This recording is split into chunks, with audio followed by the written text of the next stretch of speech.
Assalamualaikum warahmatullahi wabarakatuh. Salam dan bahagia. Kembali bersama saya Siti Handriati Wono, calon guru penggerak angkatan 7 dari SMK Negeri Pandai, Kabupaten Alor, Provinsi Nusa Tenggara Timur. Pada kesempatan kali ini, saya akan membuat tugas aksi nyata modul 1.4 Budaya Positif, yaitu membuat kesepakatan kelas dan menyampaikan sosialisasi budaya positif kepada rekan-rekan guru. Pada materi sosialisasi ini, selain melibatkan rekan guru di sekolah saya juga melibatkan rekan guru di sekolah lain. Dalam hal ini, saya melibatkan rekan-rekan guru dari Madrasah Ibtidaiyah Swasta Nuruddin Pandai. Sebelum kegiatan sosialisasi dilaksanakan, terlebih dahulu saya melaksanakan konsultasi bersama pimpinan sekolah dan disepakati bahwa kegiatan akan dilaksanakan pada Kamis 9 Februari 2023. Pimpinan sekolah menyepakati saran saya untuk melibatkan rekan guru dari sekolah lain dengan catatan sekolah memfasilitasi sertifikat kepada guru-guru yang mengikuti kegiatan. Alhamdulillah, kegiatan berjalan lancar dan jumlah peserta melampaui jumlah minimal yang ditetapkan. Nah, untuk lengkapnya simak video berikut.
Ya, sesuatu yang kita yakini, kita yakin dengan apa yang sudah kita buat, sudah kita sepakat agar segala kebutuhan itu bisa tercapai. Segala yang kita impikan, impian kita itu bisa tercapai.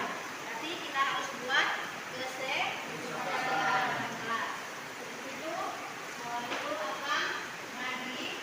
Jika di sini kalian silakan tulis apa yang kira-kira kalian inginkan supaya apa yang kalian buat supaya kelas impian kalian itu bisa tercapai ya. Tulis yang bagian depan, jangan ada yang remeh. Yang bagian lain dan yang sekali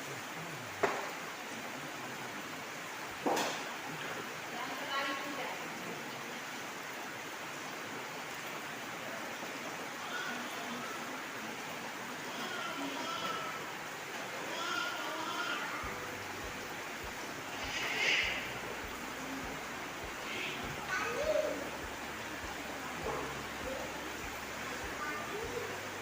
Yang bagian lain jangan ditulis saya kita tempel. Silakan apa yang ingin kalian buat supaya kelas impian itu bisa tercapai. Silakan ditulis.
Manfaatnya apa sih?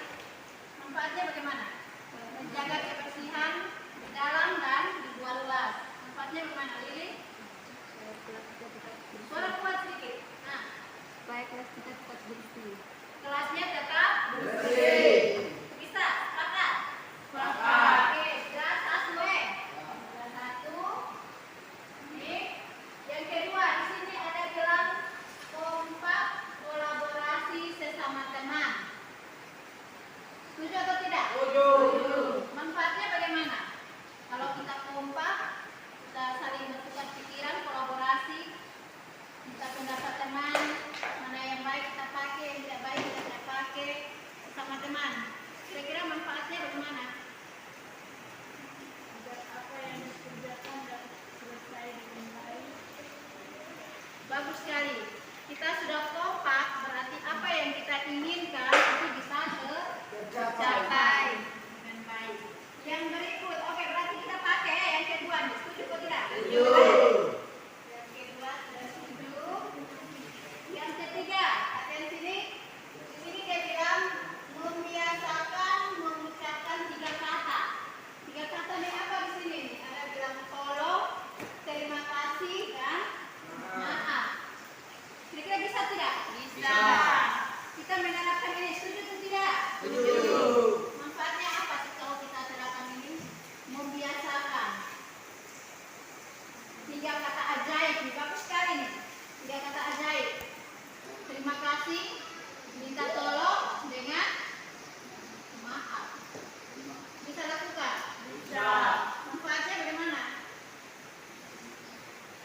Manfaat dari 3 kata tadi bilang kata ajaib, 3 kata ajaib terima kasih, maaf, dengan tolong. Manfaatnya untuk saling menghargai. Bagus sekali, kita kasih tepuk tangan dulu.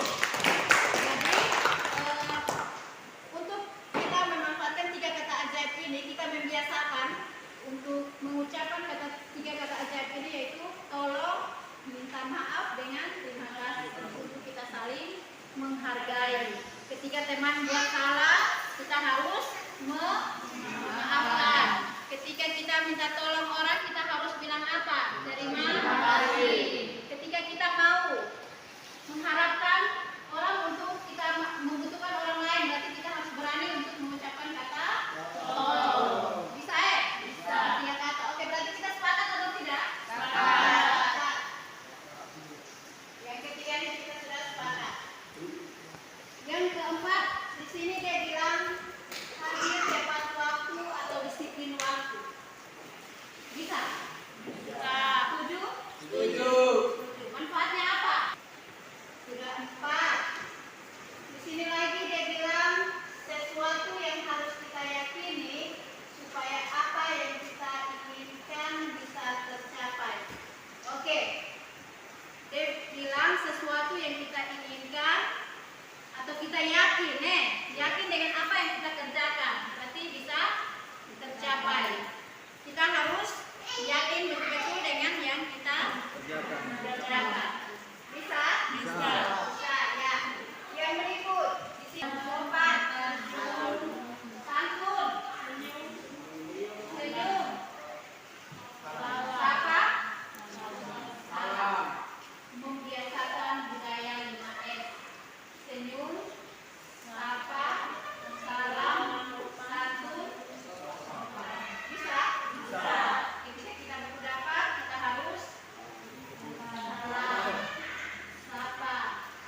saya harap supaya teman-teman, Bapak Ibu sekalian, teman-teman dari MIS, saya mohon maaf sampai kepada kepala sekolah, saya mohon maaf.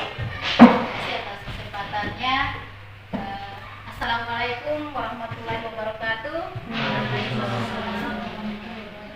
Mungkin di sini saya berdiri saja ya. Berdiri. Pertama-tama saya mengucapkan selamat datang, selamat berkumpul di Lembaga SMK Negeri Pandai.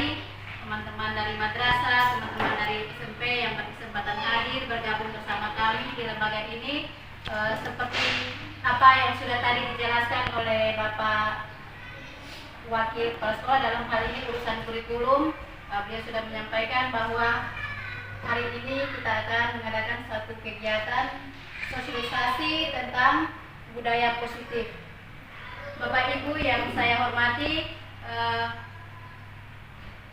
budaya positif ini juga bukan hal yang baru buat kita semua. Dan saya berdiri di sini juga bukan berarti saya bisa, tetapi saya hanya ingin mengajak kita semua untuk saling berdiskusi, saling berbagi praktik-praktik baik yang sudah kita lakukan di sekolah kita masing-masing. Bagaimana kita berbudaya positif yang baik di sekolah. Dalam hal ini saya ingin supaya apa yang sudah kita terapkan, mungkin ada hal-hal kecil yang perlu kita benahi atau kita perbaiki. Untuk itu langsung saja kita masuk pada materi kita hari ini tentang sosialisasi budaya positif. Nah, ini merupakan modul 1.4 yang sudah saya pelajari pada beberapa bulan kemarin. Untuk itu, langsung saja sebelumnya saya memperkenalkan, tapi tadi sudah diperkenalkan lagi oleh Bapak Wakasek. Saya berdiri di sini sebagai teman Bapak Ibu sekalian, juga merupakan sebagai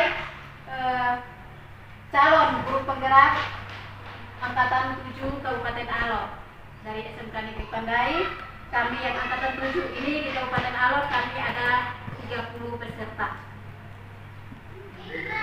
Dan yang untuk yang baju merah ini saya perkenalkan juga, ini adalah fasilitator saya, Bapak Marcelinus Tika SPD. Beliau merupakan salah satu guru di SMA 6 Kupang.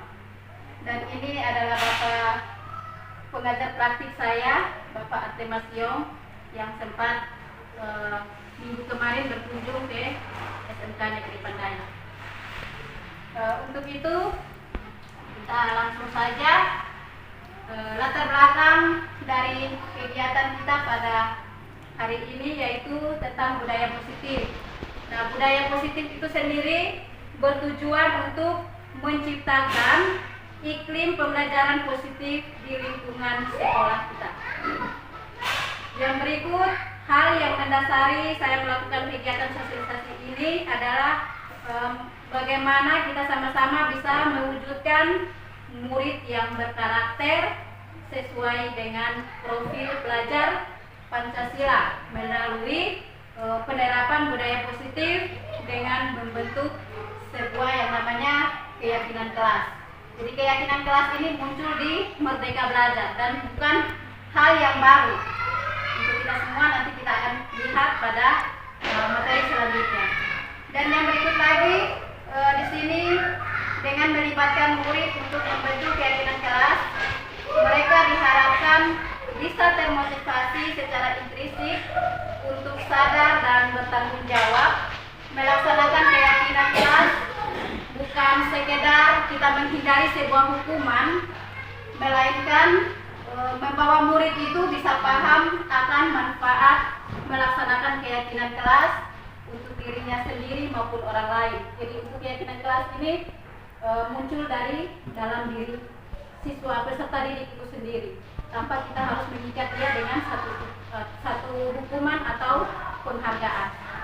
Yang berikut, keyakinan kelas ini berisi nilai-nilai kebajikan yang bisa dilaksanakan di lingkungan sekolah kita. Bapak Ibu, coba perhatikan di situ, dia bilang budaya positif atau ekosistem positif. Di situ Ki Hajar Dewantara dia mengungkapkan bahwa kita ambil contoh perbandingan dengan hidup tumbuh-tumbuhan seorang petani. Dalam hal ini kita sebagai pendidik, kita diibaratkan sebagai seorang petani yang siap bagaimana dia menanam padi misalnya. Setelah dia tanam, tidak mungkin dia biarkan padi itu tumbuh begitu saja. Tentunya dia harus memeliharanya, memperbaiki kondisi tanahnya, ulat-ulat jamur, dan yang mengganggu tanaman padi dan lain sebagainya. Tidak usah terlalu pegang, karena di sini kita dengan kita. Saya ingin berbagi saja. Sekarang ingin saya tanyakan di sini, setuju atau tidak setuju? Di situ kita perhatikan pertama, hukuman dapat mendisiplinkan anak. Kira-kira kita setuju atau tidak? Ya, Pak Bono? Tidak setuju. Alasannya? Alasan tidak setuju karena kalau kita memberikan hukuman, karakternya itu nanti kita keras. Ya. Bagus sekali. Ada yang lain? Setuju atau tidak setuju? Hukuman dapat mendisiplinkan anak. Ya, kakak? Setuju. Alasan? Terkadang anak mendapat sebuah kesadaran melalui suatu. Jadi sebenarnya hukuman itu ada nilai positif dan negatif. Positif adalah membangun karakter siswa itu sendiri. Jadi hukuman dapat mendisiplinkan anak yang kita sudah sering lakukan. Kita beranggapan bahwa itu bisa dapat.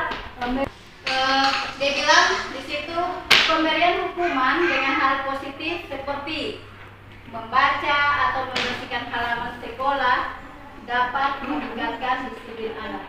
Setuju atau tidak?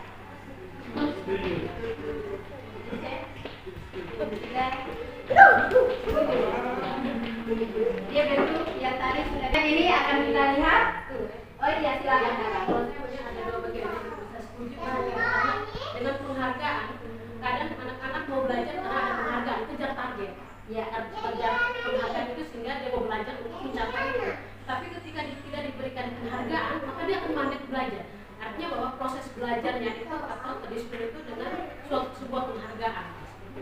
Bagus sekali. Jadi ada dua. Jadi apa yang diharapkan Ibu lihat tadi, dia mengatakan bahwa jadi teman-teman guru sekalian, memberi penghargaan dapat meningkatkan motivasi belajar anak. Tetapi ketika kita sudah tidak kasih hadiah lagi atau kita sudah kasih janji dia, ya sebentar kamu belajar yang bagus, kamu dapat nilai sekian, Ibu akan kasih kamu koin, buku dan sebagainya. Ketika sudah tidak ada penghargaan, berarti anak akan abaikan. Berarti ada baiknya dan ada tidaknya juga. Oke, selanjutnya akan kita lihat ada apa di balik penghargaan dan hukuman ini. Nah, perhatikan di sini ada eksplorasi konsep yang akan kita pelajari hari ini. Beberapa konsep, yaitu yang pertama tentang perubahan paradigma. Di sini dia bilang ada stimulus respon, lawan, dan yang kelima posisi kontrol, keenam segitiga restitusi. Keenam poin ini ada nasihat-nasihat ajaib yang akan terselubung di sini. Ya mungkin secara tidak sadar kita sudah lakukan itu, tetapi antara apa yang saya lakukan ini bisa menumbuhkan karakter anak atau secara tidak langsung sudah mematikan karakter anak itu sendiri. Oke? Tidak bisa sempurna. Apa? Cuma kasih saya dulu kak, saya penasaran sekali nih. Gimana? Seberat hati lah kasih. Kenapa berat hati? Karena sangat berguna bagi saya. Oh itu pasti berguna bagi saya juga. Coba saya lihat dulu. Habis Itu dari siapa yang ya? kasih? Bisa dipaksa. Habis Oh, gimana ya? sini. Maaf, bisa buka.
membuka kesalahan untuk si A.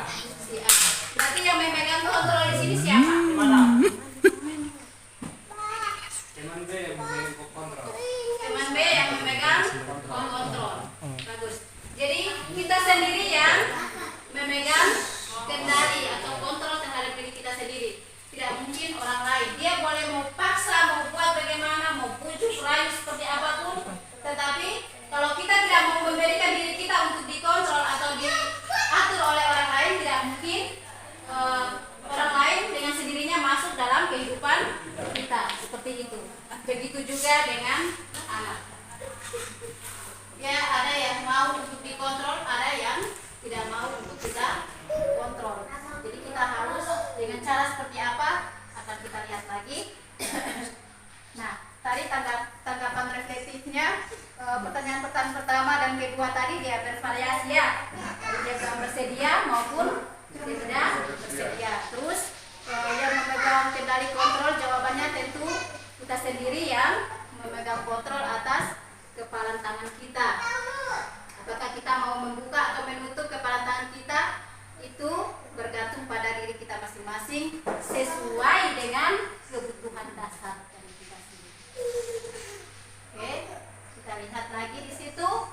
Dia bilang perubahan paradigma stimulus respon lawan teori kontrol. Di situ kita lihat yang pertama, kita mencoba mengubah orang. Stimulus responnya dia mengatakan bahwa kita mencoba mengubah orang agar berpandangan sama dengan kita, sesuai dengan keinginan kita. Tetapi teori kontrol dia bilang begini, kita berusaha memahami pandangan orang lain tentang dunia. Artinya kita tidak bisa memaksa orang lain untuk ikut keinginan kita. Begitu halnya juga dengan anak atau peserta didik. Kita harus memahami dia, apa yang dia mau, apa yang dia inginkan. Kita mencoba untuk memahami dia. Yang berikut kita lihat lagi, di situ ada perilaku guru dilihat sebagai suatu kesalahan. Stimulus responnya mengatakan begitu. Tetapi teori kontrol dia bilang semua perilaku memiliki tujuan. Jadi anak berbuat salah, jangan kita langsung vonis bahwa omong hanya kesalahan dia saja yang kita omong, cari tahu kesalahannya. Tapi siapa tahu di balik kesalahannya itu memiliki tujuan. Itu yang perlu kita tahu. Jadi jangan anak berbuat langsung, kamu ini hanya tiap hari begini, kesalahannya dia itu yang diungkit terus. Tetapi kita tidak tahu di balik kesalahannya dia itu memiliki tujuan tertentu yang ada tersimpan di dalam hatinya. Yang berikut kita lihat lagi, orang lain bisa mengontrol kita atau saya sendiri. Tetapi teori kontrol dia mengatakan bahwa hanya kita yang bisa mengontrol diri kita sendiri. Begitu juga saya bisa mengontrol orang lain, kita bisa mengontrol orang lain, tidak bisa, karena orang lain itu yang bisa dapat mengontrol dirinya sendiri. Yang berikut lagi, pemaksaan ada pada saat bujukan gagal. Hal yang selalu kita paksakan itu ujung-ujungnya pasti gagal. Teori kontrol dia bilang kolaborasi dan konsensus menciptakan pilihan-pilihan baru. Mari kita ajak berkolaborasi, bekerja sama, bercerita apa yang kita inginkan, apa yang kita ingin capai, apa yang kita tuju, kita berkolaborasi bersama. Yang berikut, model berpikir menang atau kalah. Jadi itu kita bisa bilangkan, itu kita pakai teori kontrol yang sekarang, model berpikirnya menang. Ini senang, saya juga senang. Menyenangkan buat kamu, ya saya juga senang. Jangan ada yang menang dan ada yang kalah. Itu nanti dulu. Oke, kita lihat lagi. Di situ perubahan paradigma teori kontrol. Di situ ada ilusi kontrol. Mengapa ilusi? Ilusi berarti sesuatu yang mungkin tidak benar. Yang selama ini kita sudah menganggap bahwa itu hal yang bagus, hal yang baik, hal yang benar yang akan kita praktikkan. Di situ menurut Dr. William Glasser, ilusi yang pertama, ada beberapa ilusi. Yang pertama di situ kita lihat ilusi guru mengontrol murid. Yang pertama, kita lihat pada dasarnya kita tidak dapat memaksa murid untuk berbuat sesuatu jikalau murid tersebut memilih untuk tidak melakukannya. Walaupun tampaknya guru sedang mengontrol perilaku murid, hal demikian terjadi karena murid sedang mengizinkan dirinya dikontrol. Jadi kita tidak bisa paksa dia kecuali dia mau untuk kita tuntun dia. Seperti itu. Yang berikut, saat itu bentuk kontrol guru menjadi kebutuhan dasar yang dipilih murid tersebut. Kalau dia mau dikontrol berarti itu bisa untuk dijadikan guru tersebut bisa menuntun dia. Yang berikut, teori kontrol menyatakan bahwa semua perilaku memiliki tujuan, bahkan terhadap perilaku yang tidak disukai tadi. Jadi dia bilang seperti tadi, kita jangan menganggap bahwa kesalahan itu merupakan suatu hal yang sangat buruk, tetapi kita harus berpikir bahwa kesalahan itu memiliki tujuan. Dia coret-coret ini, kita pasti marah dia, tapi tidak secara langsung tidak sampai dia mau melukis atau mau mengekspresikan apa yang ada di dalam dirinya. Mungkin dia mau melampiaskan amarahnya atau lewat dia harus coret-coret. Jadi kita jangan dulu langsung mengambil vonis. Bapak Ibu guru, ketika saya juga pelajari ini, saya juga rasa tertekan karena banyak hal yang sudah saya lakukan yang menyalahi apa yang sudah dipelajari ini. Oke, kita lihat ilusi yang berikut, yaitu ilusi bahwa semua penguatan positif, efektif, dan bermanfaat. Di sini kita lihat penguatan positif atau rujukan adalah bentuk-bentuk kontrol. Yang kedua, segala usaha untuk mempengaruhi murid agar mengulangi suatu perilaku tertentu adalah suatu usaha untuk mengontrol murid tersebut. Yang berikut, dalam jangka waktu tertentu, kemungkinan murid tersebut akan menyadarinya dan mulai mencoba untuk menolak rujukan, atau bisa jadi murid tersebut menjadi tergantung pada pendapat sang guru untuk berusaha. Kita lihat yang berikut, ilusi yang berikut, yaitu bahwa kritik dan membuat orang merasa bersalah dapat menguatkan karakter. Jadi selama ini kita sering membuat anak itu rasa bersalah, sering membuat kita kritik anak, padahal itu hanya sekedar ilusi dan tidak harus kuat untuk kita jadikan pegangan kita dalam mendidik peserta didik kita. Di situ yang pertama, kita lihat menggunakan kritik dan rasa bersalah untuk mengontrol murid menuju pada identitas gagal. Yang berikut, mereka belajar untuk merasa buruk tentang diri mereka. Mereka mengembangkan dialog diri yang negatif. Kadangkala sulit bagi guru untuk mengidentifikasi bahwa mereka sedang melakukan perilaku ini, karena seringkali guru cukup menggunakan suara halus untuk menyampaikan pesan negatifnya. Ruang kolaborasi, sempat ada satu guru yang menceritakan soal ini, ilusi ini. Dia mengatakan bahwa dia pernah waktu sekolah sering dipukul guru, pokoknya dicaci maki terus menerus. Dan apa yang terjadi? Dia bilang saat ini sekarang guru itu ada di rumah sakit jiwa. Berarti secara tidak langsung anak tersebut dia masih dendam dalam waktu yang panjang. Walaupun dia sudah sampai jadi guru dia ini, tapi perasaan dendamnya itu masih ada. Lanjut, kita lihat apakah makna disiplin. Disiplin itu berasal dari bahasa Latin yang artinya belajar. Bapak Ibu, yang Bapak Ibu tahu tentang disiplin itu seperti apa? Selama ini yang kita terapkan, kamu harus disiplin, kamu harus begini-begini. Kira-kira dalam artian secara kita pribadi, disiplin itu bagaimana? Disiplin itu kalau dalam pemahaman saya selama ini teratur. Bisa ada aturan ya, teratur, diatur. Ada hal yang bisa mengatur kita, mengikat kita. Ada yang lain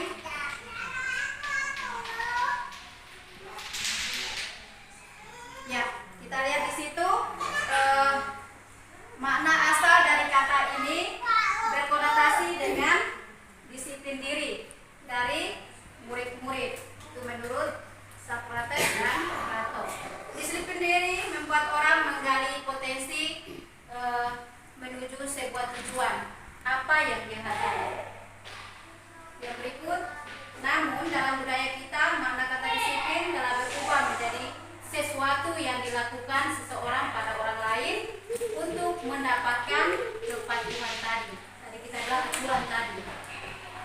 Kecenderungan umum adalah menghubungkan kata disiplin dengan ketidaknyamanan, bukan dengan apa yang kita hargai atau mencapai suatu tujuan mulia. Jadi kata disiplin yang sering kali kita pakai di dalam lingkungan sekolah kita maupun di keluarga itu selalu menjadikan sesuatu yang kita lakukan itu untuk mendapatkan.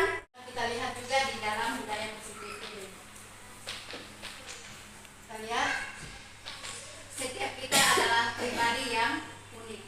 Anak juga memiliki keunikan sendiri, punya kemerdekaan pribadi. Merdeka menurut Ki Hajar Dewantara, yang selama ini kita tahu bahwa kita sendiri berpikir bahwa merdeka berarti bebas tanpa terikat apa-apa, kita bebas melakukan apa saja. Merdeka di situ menurut Ki Hajar Dewantara, dia bilang merdeka itu artinya tidak hanya terbebas dari perintah, akan tetapi juga cakap buat memerintah diri sendiri. Tujuan pendidik, anak memiliki disiplin diri sehingga mereka bisa berperilaku mengacu nilai-nilai universal dan memiliki motivasi intrinsik atau kemerdekaan pribadi. Lihat nilai-nilai kebajikan universal. Kita pernah dengar ya tentang nilai-nilai kebajikan. Itu seperti apa? Kebajikan. Kebajikan itu seperti bagaimana? Ayo Bapak Ibu.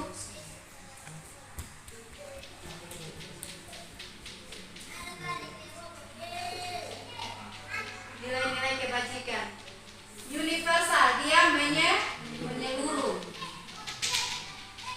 Kebajikan, kebaikan ya, nilai-nilai kebaikan yang selama ini. Di situ dia bilang nilai-nilai kebajikan adalah sifat-sifat positif manusia yang merupakan tujuan mulia yang ingin dicapai setiap individu. Nilai-nilai tertentu bersifat universal dan lintas bahasa, lintas suku, bangsa, agama maupun latar belakang. Yang pertama, setiap perilaku atau perbuatan memiliki suatu tujuan. Jadi perilaku itu baik, buruk juga dia pasti memiliki tujuan. Itu menurut Dr. William Watson tadi. Ada teori kontrol. Yang berikut, dengan mengaitkan nilai-nilai kebajikan yang diyakini seseorang, maka motivasi intrinsiknya akan terbangun sehingga menggerakkan motivasi dari dalam untuk dapat mencapai tujuan mulia yang kita inginkan. Itu Diane Watson pada tahun 1998 seperti itu. Berikut ada nilai-nilai kebajikan yang ingin dicapai setiap anak Indonesia. Kita kenal dengan sekarang yang ada tren profil pelajar Pancasila 5P. Di situ yang kita anut di dalam kehidupan kita di lingkungan sekolah itu beriman, bertakwa kepada Tuhan Yang Maha Esa dan berakhlak mulia.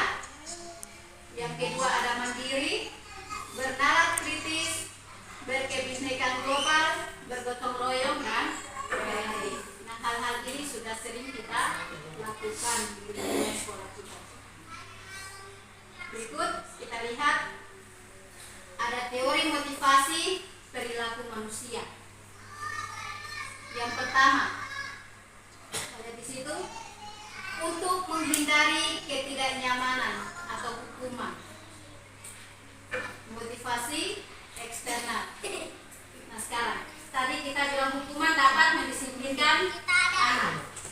Itu dia mengatakan bahwa apa yang akan terjadi apabila saya tidak melakukannya. Itu motivasi Yang kedua, untuk mendapatkan imbalan dari orang lain atau institusi. Apa yang akan saya dapatkan apabila saya tidak melakukannya? Kalau apa yang selama ini dia lakukan, dia hanya mengharapkan imbalan. Begitu juga untuk menghindari ketidaknyamanan atau hukuman, dia harus patuh, harus disiplin. Itu adalah motivasi eksternal. Dan yang harus kita lakukan yaitu untuk menghindari diri sendiri, menjadi insan sesuai harapan kita. Di situ saya akan menjadi orang seperti apa bila saya melakukannya. Bila saya disiplin berarti saya akan menjadi orang seperti apa. Bila saya rajin belajar berarti saya menjadi orang seperti apa. Tidak harus saya mengharapkan ada hadiah dulu, ada hukuman dulu baru saya mau disiplin, mau belajar. Itu yang kita harus harapkan di dalam diri anak. Itu merupakan motivasi internal atau tujuan daripada disiplin positif. Jadi apa yang kita pelajari ini endingnya akan ke sini. Endingnya akan kembali ke sini. Apa yang kita lakukan itu kita mencoba memahami kepada peserta didik kita bahwa menghargai diri sendiri, menjadi insan yang sesuai dengan harapan kita.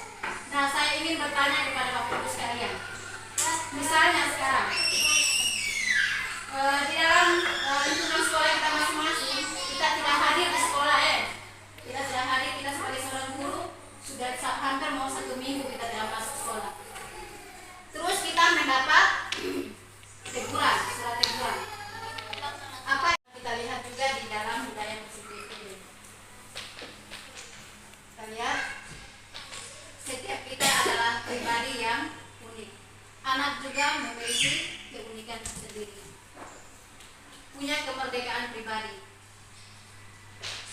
Merdeka menurut Ki Hajar Dewantara yang selama ini kita tahu bahwa kita sendiri berpikir bahwa merdeka berarti bebas, tanpa terikat apa-apa, kita bebas melakukan apa saja. Merdeka di situ menurut Ki Hajar Dewantara dia bilang merdeka itu artinya tidak hanya terbebas dari perintah, akan tetapi juga cakap buat memerintah diri sendiri. Tujuan pendidik, anak memiliki disiplin diri sehingga mereka bisa berperilaku mengacu nilai-nilai universal dan memiliki motivasi intrinsik atau kemerdekaan pribadi. Lihat nilai-nilai kebajikan universal. Kita pernah dengar ya tentang nilai-nilai kebajikan. Itu seperti apa? Kebajikan. Kebajikan itu seperti bagaimana? Ayo Bapak Ibu.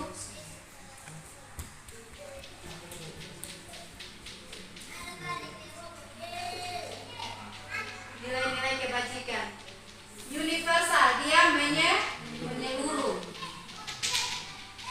Kebajikan, kebaikannya, nilai-nilai kebaikan yang selama ini. Di situ dia bilang nilai-nilai kebajikan adalah sifat-sifat positif manusia yang merupakan tujuan mulia yang ingin dicapai setiap individu. Nilai-nilai tertentu bersifat universal dan lintas bahasa, lintas suku, bangsa, agama maupun latar belakang. Yang pertama, setiap perilaku atau perbuatan memiliki suatu tujuan. Jadi perilaku itu baik, buruk juga dia pasti memiliki tujuan. Itu menurut Dr. William Lasser tadi. Ada teori kontrol. Yang berikut, dengan mengaitkan nilai-nilai kebajikan yang diyakini seseorang, maka motivasi intrinsiknya akan terbangun sehingga menggerakkan motivasi dari dalam untuk dapat mencapai tujuan mulia yang kita inginkan. Itu Diane Lasser pada tahun 1998 seperti itu. Berikut ada nilai-nilai kebajikan yang ingin dicapai setiap anak Indonesia. Kita kenal dengan sekarang yang ada tren profil pelajar Pancasila 5P. Di situ yang kita anut di dalam kehidupan kita di lingkungan sekolah itu beriman, bertakwa kepada Tuhan Yang Maha Esa dan berakhlak mulia. Yang kedua ada mandiri, bernalar kritis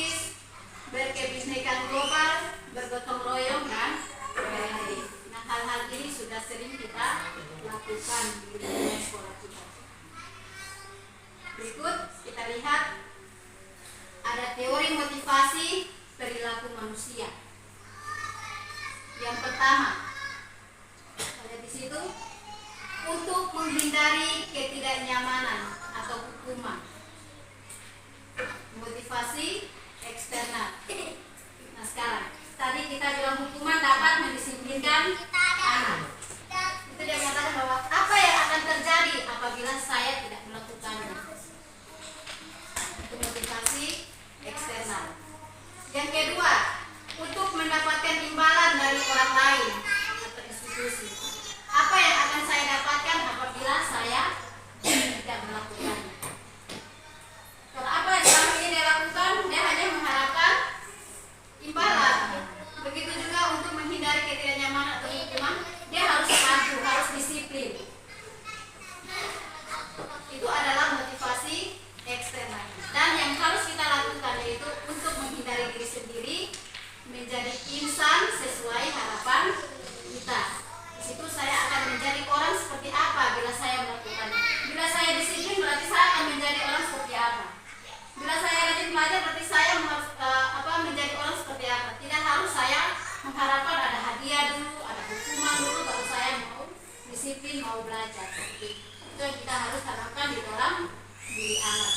Itu merupakan motivasi internal atau tujuan daripada disiplin positif. Jadi apa yang kita pelajari ini endingnya akan ke sini. Endingnya akan kembali ke sini. Apa yang kita lakukan itu kita mencoba memahami kepada peserta didik kita bahwa menghargai diri sendiri, menjadi insan yang sesuai dengan harapan kita. Nah, saya ingin bertanya kepada Bapak Ibu sekalian. Misalnya sekarang di dalam lingkungan sekolah kita masing-masing, kita tidak hadir di sekolah Kita tidak hadir, kita sebagai seorang guru sudah hampir mau 1 minggu kita tidak masuk sekolah. Terus kita mendapat teguran, surat teguran. Apa yang berikut lagi? Kalau misalkan kita rajin, disiplin dan selalu hadir di sekolah terus, apakah kita pernah mendapatkan penghargaan dari sekolah? Apa yang akan kita lakukan? Ujung-ujungnya juga kembali kepada diri kita sendiri. Apa yang kita lakukan itu semua harus kembali kepada diri kita sendiri. Kegunaan kita menjadi insan yang sesuai yang kita harapkan. Kita jangan melakukan sesuatu untuk seharus dihukum, seharus dapat panggilan dulu baru saya pergi sekolah, harus dapat penghargaan dulu baru saya pergi sekolah. Kita jangan jadikan itu sebagai disiplin positif. Yang berikut kita lihat di situ program didukung oleh penghargaan. Didukung oleh penghargaan, bahwa penghargaan berlaku sama dengan hukuman dalam arti meminta atau membujuk. Hukuman tidak akan sama dengan penghargaan. Seseorang melakukan sesuatu untuk memenuhi suatu tujuan tertentu dari orang yang meminta atau membujuk. Dorongannya eksternal dan akan ada faktor ketergantungan. Kalau sudah tidak ada penghargaan ya sudah, saya tidak mau disiplin lagi. Kalau sudah tidak ada periksa tiap hari, kamu harus mengaji, kamu harus hadir tepat waktu. Kalau tidak ada ya sudah, saya tidak mau disiplin lagi. Jadi anak akan tergantung kepada kedua faktor tadi. Beberapa dampak dari pemberian penghargaan menurut Arfgon. Yang pertama kita lihat di situ, dia bilang pengaruh jangka pendek dan ada jangka panjang. Yang berikut, penghargaan menghukum. Penghargaan mengurangi ketepatan. Penghargaan tidak efektif. Penghargaan bisa merusak hubungan. Penghargaan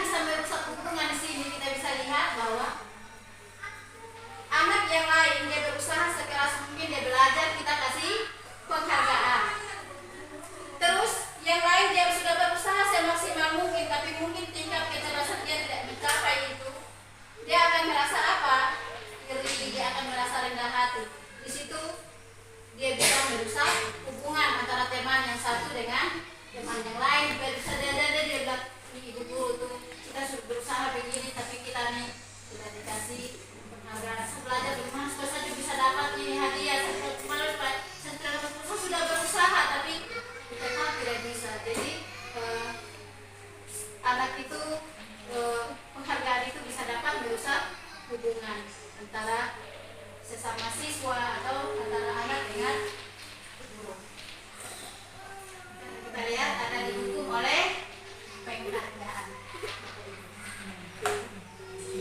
Penghargaan juga menurunkan kualitas. Penghargaan juga dapat mematikan kreativitas. Penghargaan juga bisa mengurangi motivasi. Ada keyakinan kelas, hukuman, dan penghargaan. Mengapa tidak peraturan saja? Harus ada keyakinan kelas. Sekarang di Program Belajar Pancasila, di kurikulum sekarang kita yakini itu dengan keyakinan kelas. Apa yang kita yakinkan bersama. Dan bukan dari kita, kesepakatannya dari peserta didik kita. Kita lihat sekarang ada beberapa pertanyaan situ yang ingin saya tanyakan.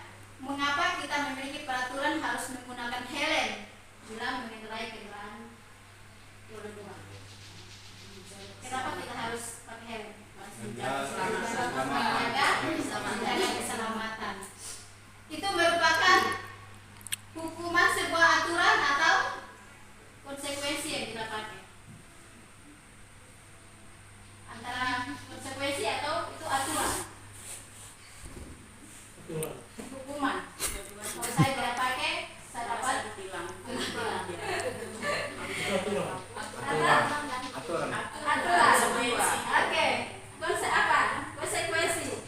Jika saya tidak pakai, maka saya akan Oh, tadi hukumannya itu kalau jika saya tidak pakai helm maka saya akan kena tilang. Ya, hukuman. Konsekuensi saya harus pakai helm. Konsekuensinya Harus pakai helm. harus pakai helm. Ya. Oke. Keselamatan nomor 2 ya. Keselamatan nomor 2 ya, pikirannya ini yang perlu. Jadi kita pikir kembali. Mengapa saya tidak pakai helm? Kembali kepada diri saya. Jangan kita pikir kepada aturan kita akan ditilang, tetapi diri saya, keselamatan kita ini yang penting. Konsekuensinya, kalau saya tidak pakai helm saja, atau konsekuensinya sangat luka. dan lain-lain. Seperti itu yang kita terapkan di peserta didik. Yang berikut, mengapa kita memiliki peraturan 3M, menggunakan masker, mencuci tangan, menjaga jarak? Itu aturan atau konsekuensi? Mengapa kita memiliki peraturan 3M, menggunakan masker, mencuci tangan, menjaga jarak? Konsekuensi supaya untuk menjaga kebersihan diri kita. Bagus sekali. Ya, kita kasih tepuk tangan dulu lah, biar pesertanya. Jadi konsekuensinya kita jangan berpikir bahwa aturannya kalau kamu tidak pakai masker, kamu tidak dapat BLT. Kamu tidak siap cuci tangan, kamu tidak dapat BLT. Tetapi kita kembali kepada seperti apa yang disampaikan oleh Bapak Arga tadi.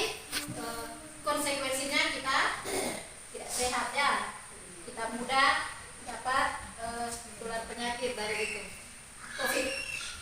Yang berikut, mengapa kita memiliki peraturan harus datang tepat waktu pada saat mengikuti pelatihan? Konsekuensi atau aturan?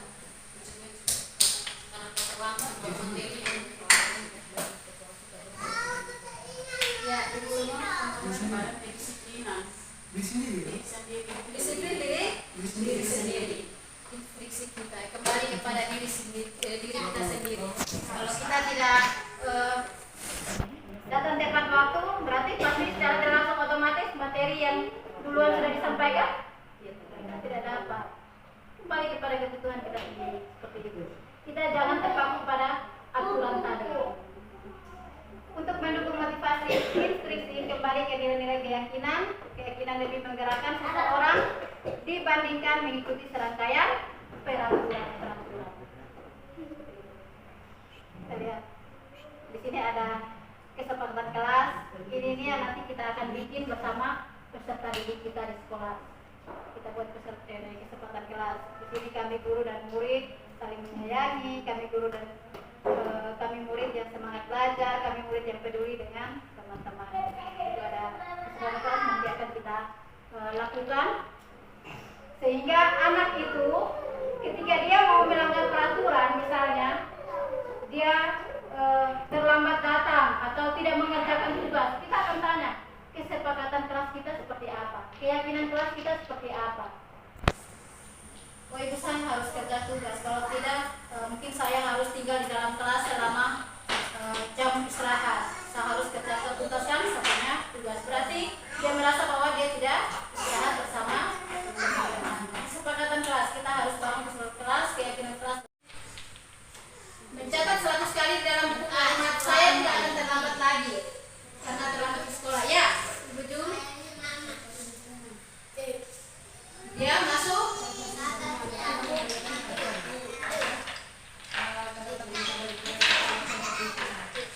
Ya, secara tidak langsung. Yang lain, hukuman atau konsekuensi?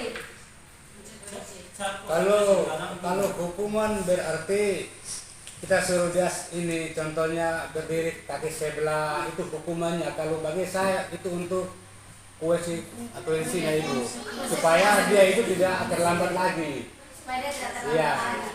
Oke, sekarang yang ingin saya tanyakan, dia menulis kali saya tidak akan terlambat lagi. Apakah secara tidak langsung mengganggu hukuman secara fisiknya? Tangannya mungkin bisa pegal di situ sebanyak 100 kali, bukan 1 kali. Konsekuensi atau hukuman? Yang berikut, oke. Lari mengelilingi lapangan basket 2 kali karena terlambat hadir di sekolah. Ini Hukumannya untuk dia lari. oke. Yang berikut, murid diminta untuk push up 15 kali karena tidak menggunakan masker di sekolah. Hukuman. Hukuman. Menggantikan kertas tugas teman yang telah dicoret-coret. Hukuman atau konsekuensi? Konsekuensinya. Konsekuensinya untuk menggantikan. Ya, karena dia sudah coretan, konsekuensinya lu harus Ganti. Oke. Membersihkan tumpahan air di meja tulis karena tersenggol pada saat belajar. Konsekuensi. Oke. Murid disuruh untuk mengenakan sepatu seharian di sekolah karena tidak mengenakan sepatu hitam. Hukuman atau konsekuensi? Hukuman. Ya. Oke. Ada hukuman, ada konsekuensi. Sesuatu yang menyakitkan harus terjadi dalam hukuman. Konsekuensinya apa? Sesuatu harus terjadi. Jadi kalau hukuman, sesuatu yang menyakitkan harus terjadi. Iya, memang seperti tadi dia disuruh untuk menulis 100 kali kalimat dalam buku. Itu merupakan secara tidak langsung menyakitkan fisiknya. Yang berikut, membuat anak sakit fisik maupun hati untuk jangka waktu yang lama. Dia akan dendam terus. Tapi kalau konsekuensi, membuat anak merasa tidak nyaman tetapi dalam jangka waktu pendek. Mungkin dia hanya bersihkan ini tuh, pada saat dia bersihkan meja, air atau lap itu kan mungkin dia rasa tidak nyamannya di situ, tetapi habis langsung selesai. Tetapi ketika kita menyakiti dia, secara tidak langsung dia akan pendendam. Seperti tadi yang saya katakan, ada teman saya pada saat kita di ruang kolaborasi, dia bilang sampai dia kutuk, tapi itu guru sekarang soalnya di rumah sakit jiwa, dia bilang begitu. Yang berikut lagi, paksaan. Jadi ketika dia ini hukuman tidak mungkin ini, dia akan merasa dipaksa. Konsekuensinya stimulus atau tanggapan langsung respon. Yang berikut, mendorong anak menyakiti diri sendiri. Walaupun itu kita yang suruh dia, tetapi secara tidak langsung dia sudah menyakiti dirinya sendiri. Konsekuensi, mendorong anak agar mudah menyesuaikan diri. Dia harus sesuaikan diri, teman-teman. Saya supaya saya jangan push up ini, ya mungkin saya hadir tepat waktu supaya pada jam PJOK saya sudah bisa sama-sama dengan teman saya. Yang berikut, anak belajar untuk menyembunyikan kesalahan. Kalau kita hukuman, berarti secara tidak langsung kebanyakan di antara kita biasa. Anak-anak itu sering kita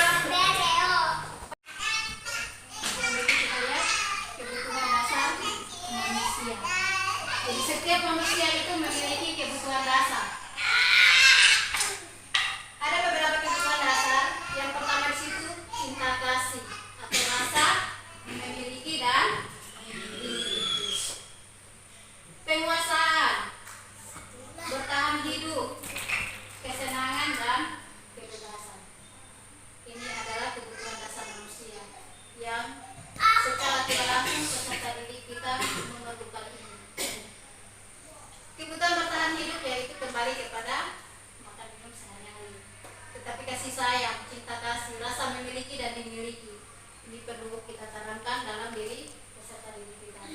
Penguasaan, kesenangan, harus membuat dia itu senang. Menciptakan suasana belajar yang bagaimana sehingga siswa itu betah di dalam kelas, menyenangkan buat dia. Kebebasan, kita tidak boleh mengekang dia, memberikan dia ruang untuk dia berkreasi sesuai dengan kodrat dia. Bersikap seperti bagaimana sikap kita agar kebutuhan dasar anak itu terpenuhi. Kita lihat di sini ada 5 posisi kontrol. Nah di sini yang Bapak Ibu akan tahu bahwa saya sebagai seorang guru selama ini atau saya sebagai seorang orang tua selama ini, saya kira-kira saya pada posisi mana. Di sini kita lihat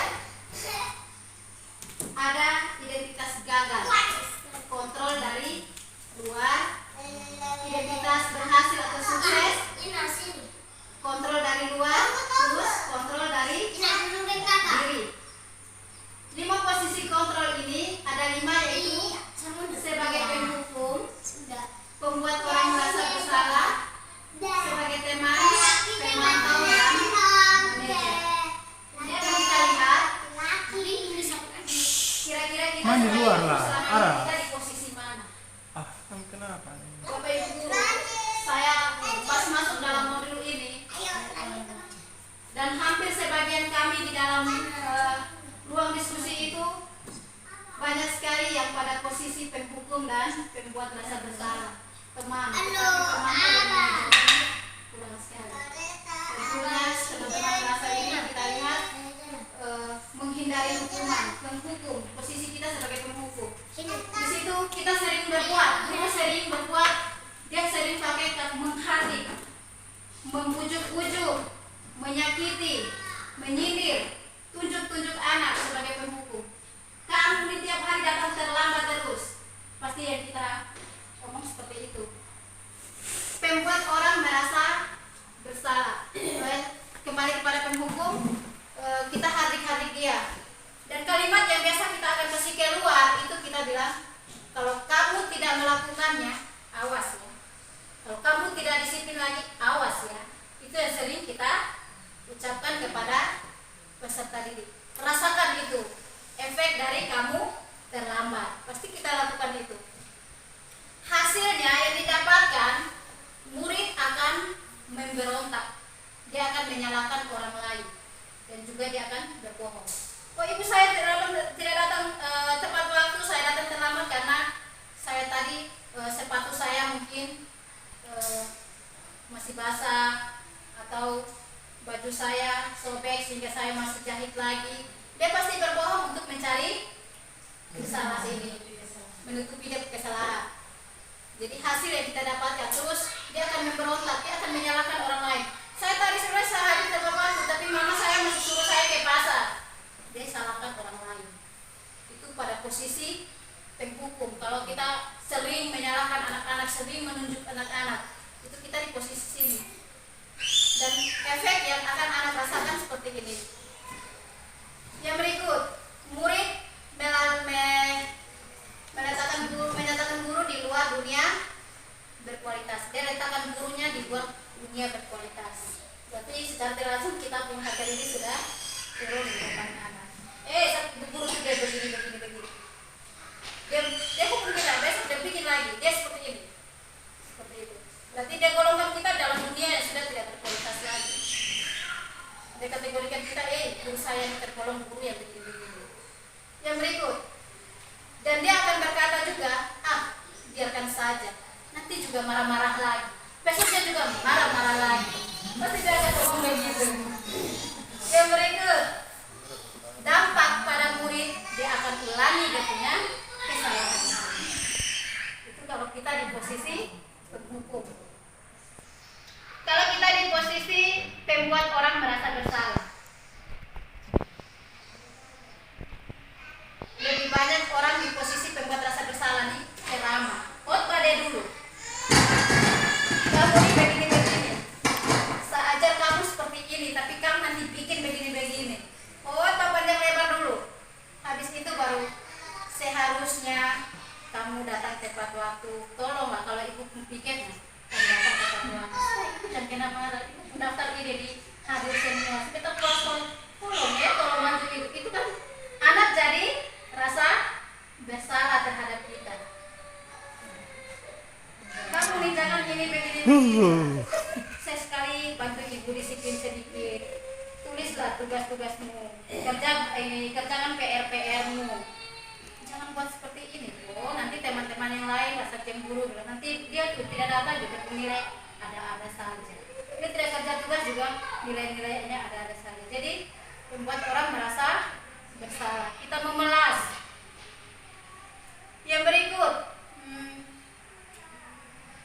kita akan berkata, kamu seharusnya, kamu sudah ibu beritahu, ibu lelah sekali, harus berapa kali ibu mengatakannya kepada kamu.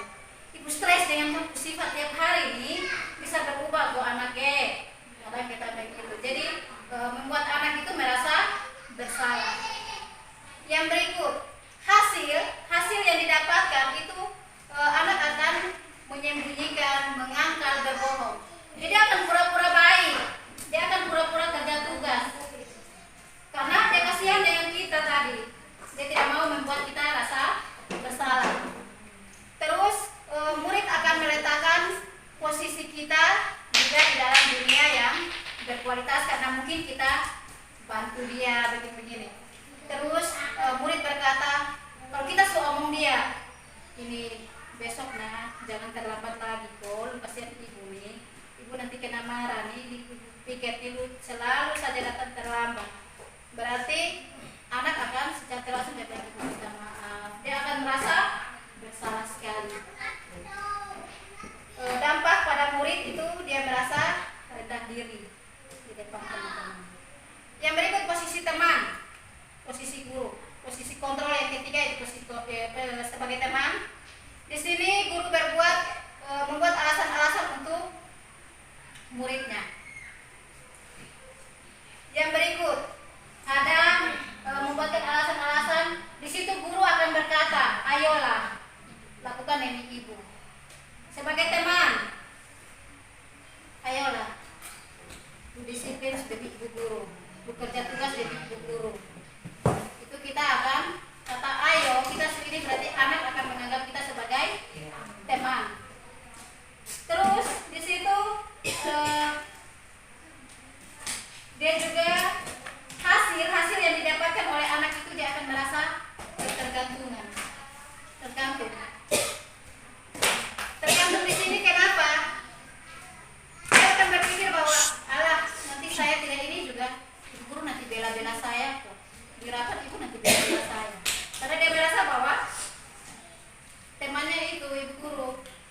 Terus dan kalau ketika ibu itu tidak hadir atau orang guru yang bersangkutan itu tidak ada, berarti anak itu akan merasa kewalahan. Siapa yang akan bela saya kalau saya mau melakukan ini?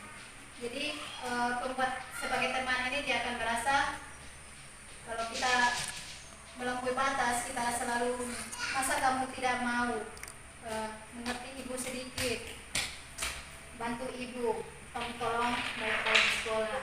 Itu kan membuat peserta didik merasa tergantung dengan ibu. Dia merasa kita sebagai teman.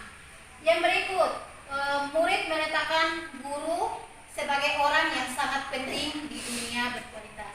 Jadi kalau itu ibu guru tidak ada, itu guru tidak ada, dia akan merasa ibu saya ini sebentar siapa yang merasa ini, kalau sampai terlambat, ibu guru ini ada sakit bisa. Jadi dia tergantung kepada posisi ini. Dan murid berkata, ketika kita tidak bantu dia akan berkata begini, saya pikir bapak ibu itu teman saya, ini pasti bantu saya. Ternyata datang dia tidak bantu saya lagi, tidak mau bela saya lagi. Seperti itu. Ternyata ibu ini begitu dia butuh sesuatu dulu baru dia mau kawan-kawan mau baik-baik dengan kita. Tetapi tidak sudah dia kembali ini lagi. Seperti itu yang sering kita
terapkan untuk ditanamkan dalam diri kita sebagai pendidik. Di situ pada posisi manajer, ketika kita berhadapan dengan peserta didik kita, dengan murid kita akan berkata, mengajukan pertanyaan-pertanyaan dulu sebelum kita menghakimi dia. Kita akan ajukan ini, kita mendengar keluh kesahnya dulu. Terus apa yang kamu yakini sesuai dengan kesepakatan kelas kita? Apa yang bisa kamu kerjakan untuk memperbaiki masalah kamu ini? Misalkan kamu datang terlambat, apa yang kamu yakini dengan keyakinan kelas kita? Oh, itu kita tidak boleh terlambat lagi. Terus apa yang kamu bisa perbaiki untuk kamu tidak terlambat lagi? Kita kasih dia yang menemukan solusinya untuk memperbaiki kesalahannya sendiri. Tidak boleh kita yang memberikan solusinya, tetapi anak tersebut yang memberikan solusinya sendiri.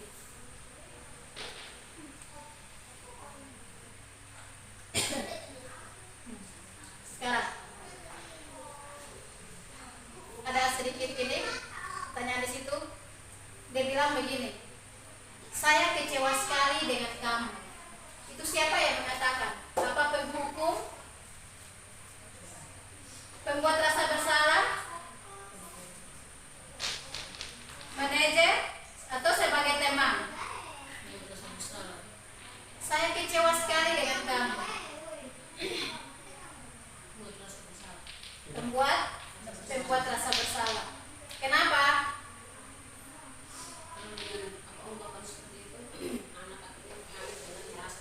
Merasa bersalah, ya dia akan, betul, bagus sekali. Dia akan merasa bersalah ya, karena dia sudah mengecewakan gurunya atau gurunya ini. Terus yang berikut, kamu tidak pernah benar melakukannya. Kamu tidak pernah benar melakukannya.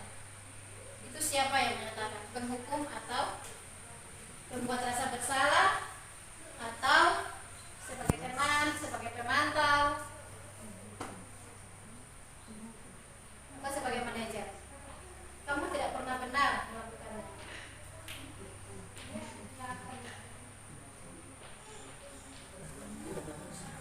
Ayolah, lakukan demi ibu, bapak. Ayolah, lakukanlah demi ibu, bapak. Ayo temannya yang mengajak seolah-olah dia teman. Apakah kamu mau mendapatkan stiker bintang hari ini? Itu posisi Anda. Pemantau. Ya. Kamu selalu yang paling terakhir. Kamu selalu yang paling terakhir.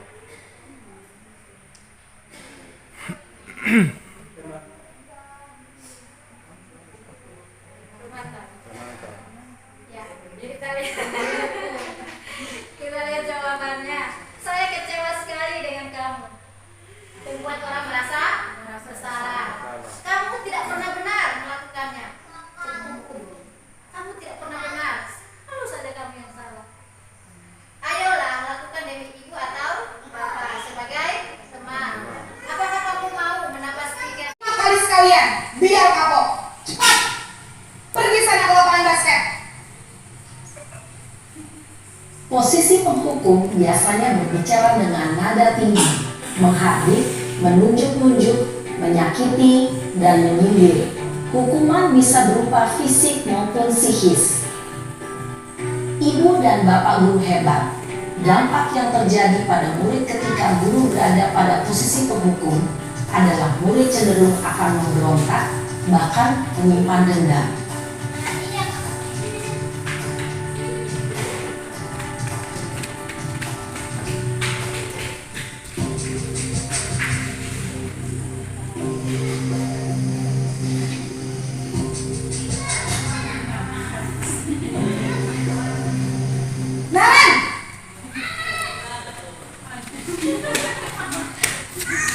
Selamat pagi, Bu.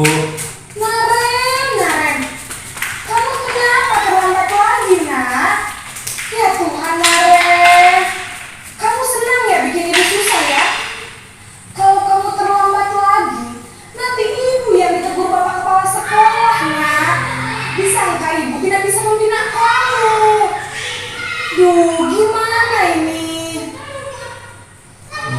Maaf Bu.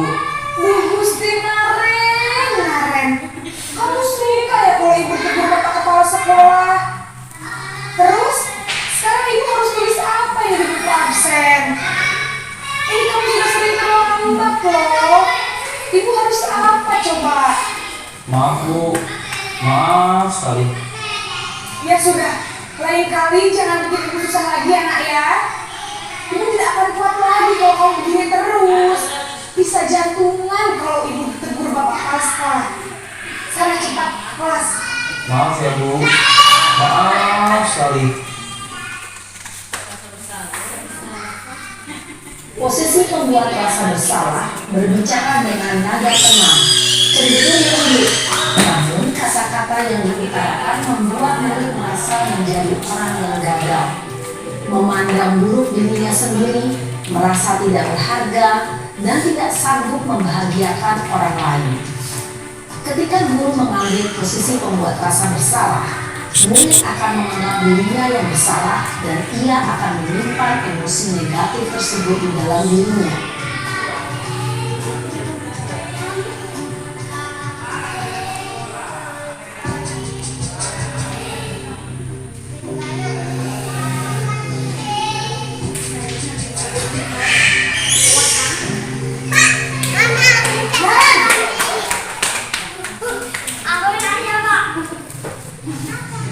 Selamat pagi Bu. Wah, sudah jam berapa ini nak? Terlambat lagi ya sayang. Iya Bu. Habis ibu saya lupa bangunkan saya Bu. Kamu malah menyalahkan ibu kamu. Kamu bukannya anak yang larinya paling kencang. Kok terlambat sih?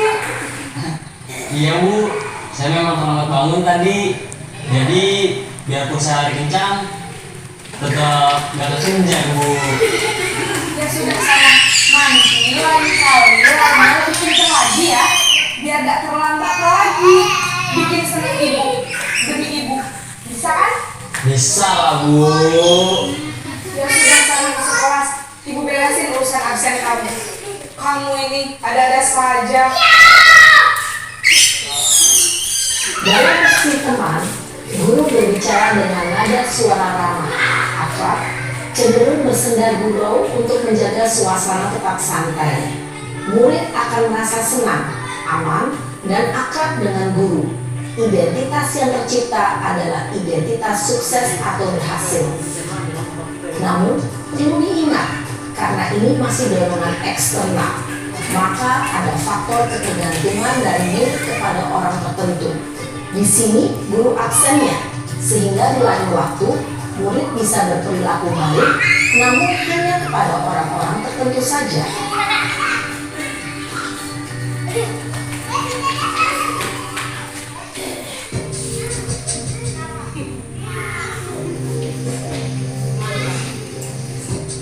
Apa gue terlambat terus?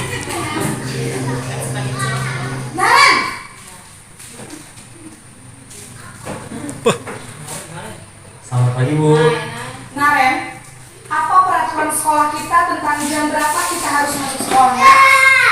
Kita Ini jika terlambat hadir. paham Bu. Saya harus tinggal kelas pas jam istirahat selama 20 menit. Iya benar, konsekuensinya demikian.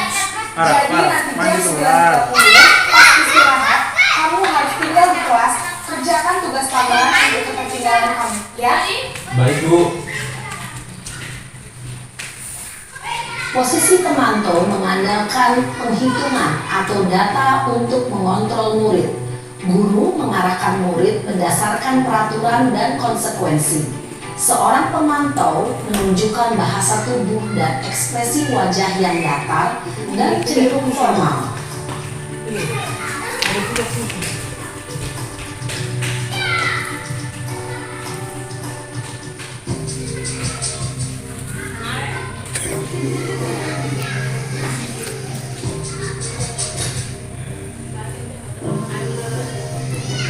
Naren! Oh,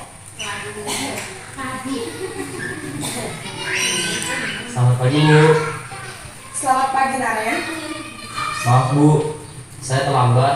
Iya, sekolah masuknya jam 7, sekarang sudah jam 7.20. Jadi sekarang bagaimana ini, Naren? Maaf Bu, saya lupa setel alarm saya semalam. Baiklah, menurut kamu, keyakinan sekolah yang mana yang perlu kamu tingkatkan? Menghargai diri sendiri dan orang lain mungkin ya Bu. Setuju. Jadi, apakah Naren meyakini prinsip saling menghormati tersebut? Iya Bu, saya meyakininya. Apakah Naren bersedia memperbaiki masalah keterlambatan ini?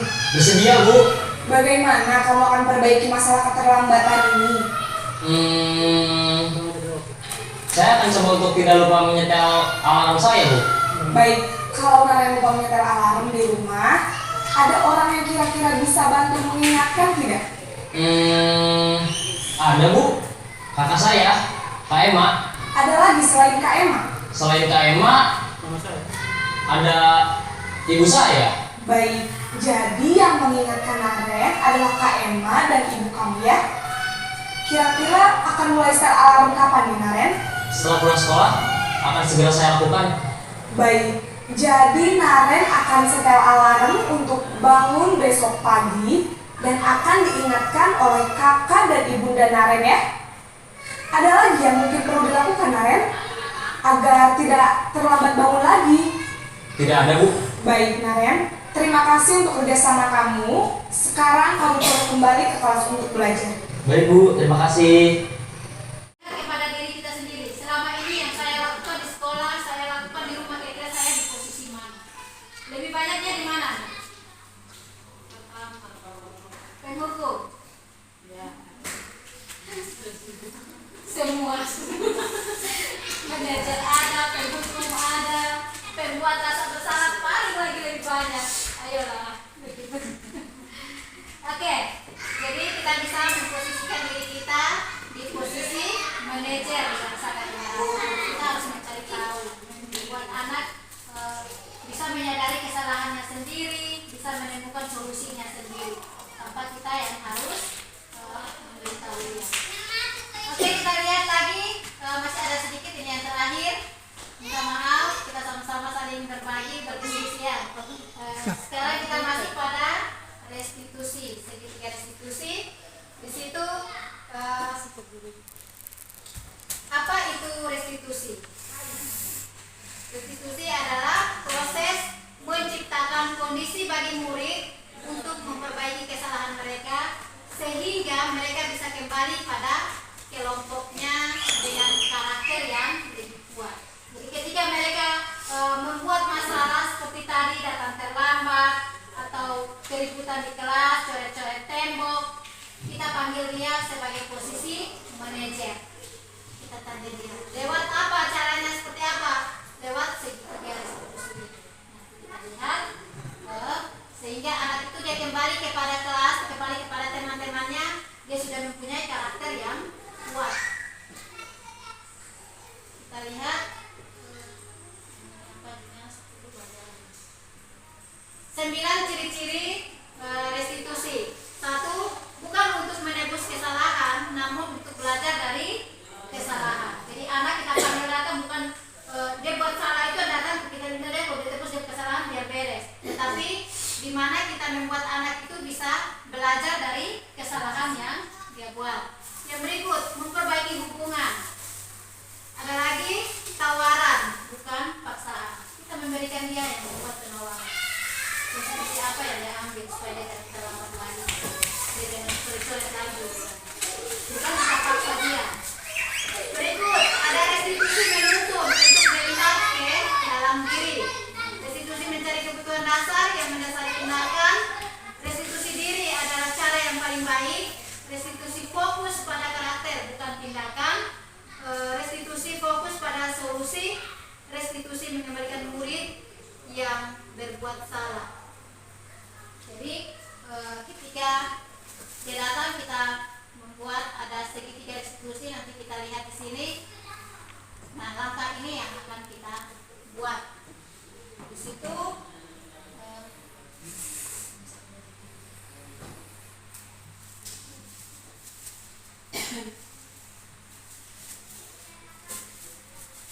segitiga restitusi di situ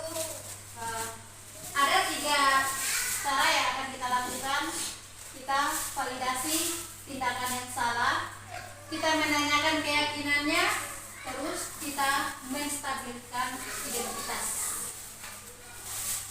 Di situ nilai-nilai apa yang telah kita sepakati di dalam keyakinan yang kita buat. Kamu ingin menjadi orang seperti apa?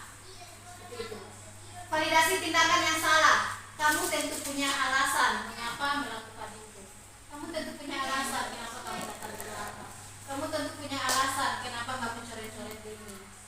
Ibu di sini tidak mau mencari kesalahan kamu, tetapi ibu di sini mau memperbaiki kesalahan yang kamu buat. Apa solusinya? Kita di sini sama-sama mau mencari solusi, bukan ibu mau menghukum kamu. Adakah cara yang lebih baik, efektif untuk mendapatkan apa yang kamu butuhkan? Itu di validasi tindakan yang salah.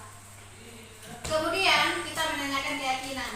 Nilai-nilai apa yang kita yakini? Kita sudah sepakat nilai apa. Terus kamu ingin menjadi orang seperti apa? Bahasa-bahasa itu yang akan kita keluarkan ketika kita membuat sebuah restitusi, mau memperbaiki kondisi siswa kita yang ini. Terus menstabilkan identitas. Setelah kita menanyakan keyakinan, kita stabilkan identitas dengan setiap orang pasti bisa melakukan kesalahan. Iya, ibu juga bisa melakukan kesalahan. Setiap orang melakukan kesalahan. Tetapi agar kesalahan itu tidak fatal buat kamu, tidak merugikan kamu, berarti apa yang kamu lakukan.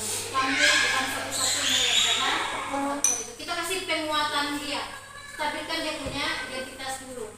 Jadi dia tidak merasa bahwa dia sendiri yang berbuat salah, tetapi ada orang lain juga yang berbuat salah. Ya, di situ untuk membuat anak yang merasa gagal karena berbuat salah menjadi positif terhadap dirinya, menstabilkan identitas. Guru berkata, berbuat salah itu hal yang manusiawi. Tidak ada manusia yang sempurna. Ketika kita panggil dia, kita mulai seperti itu. Kontrol. Posisi kita sudah dan posisi kontrolnya, kita berada pada posisi mana kita sebagai pendidik. Saat apa yang kita sudah terapkan di sekolah, kira-kira kita pada posisi mana? Mungkin di sini setelah kita sudah pelajari, kita bisa perbaiki bersama-sama apa yang sering menjadi kebiasaan yang sudah kita lakukan terhadap peserta didik kita. Dan yang berikut lagi tadi video yang kedua tentang penerapan segitiga restitusi. Penerapan segitiga restitusi itu di sini kita lebih menekan kepada keyakinan kelas. Jadi di dalam mereka belajar ini pada proses Pancasila kita sudah harus menerapkan keyakinan kelas, bukan aturan lagi. Sehingga apa yang menjadi anak-anak yakini itu yang akan mereka laksanakan. Sehingga ketika mereka berbuat salah, keyakinan kelas, kesepakatan kelas sudah kita buat, berarti kita tinggal kembali kepada validasi tindakan tadi. Kita stabilkan identitas mereka, kita validasi tindakan, dan kita menanyakan keyakinan kelas. Untuk itu di akhir kata saya selaku calon guru penggerak angkatan 7 mengucapkan banyak sekali terima kasih atas kerjasama dan partisipasi dari Bapak Ibu guru semua.